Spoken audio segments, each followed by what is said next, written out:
তো বন্ধুরা, তোমরা দেখতে পাচ্ছ এটা সেই রাস্তাটা যেটা কিছুদিন আগে আমি দেখিয়েছিলাম ভিডিও করে, বৃষ্টির জলে ভেঙে গেছিল সেটা।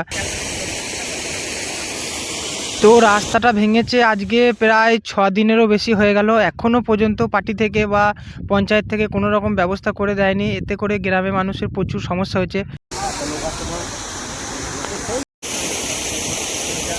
তোমরা দেখতে পাচ্ছ কিভাবে মানুষগুলো পেরিয়ে যাচ্ছে, কত অসুবিধা করে, এমনকি 2-3 জন পড়েও গেছে এখানে।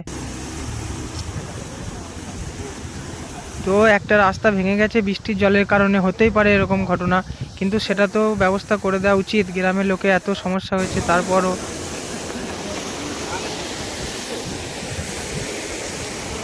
ব্লক থেকে পঞ্চায়েত থেকে কতজন এসে দেখে গেল, কতবার। খালি গ্রামের লোককে বলে দিচ্ছে চিন্তা নেই, কাল থেকে কাজ চালু করে দেবো, সব ঠিক করে দেবো, রাস্তা এখন পার্ক করার মতো ব্যবস্থা করে দেবো। ওই কিছুই হয়নি, যেমন কাজ সেরকমই আছে।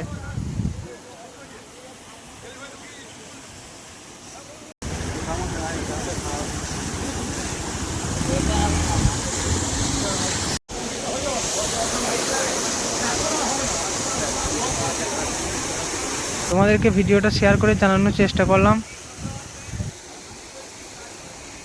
ভিডিওটা অনেক বেশি বেশি করে শেয়ার করে দাও, যাতে সবাই এটা দেখে এবং কাজটা করার ব্যবস্থা করে।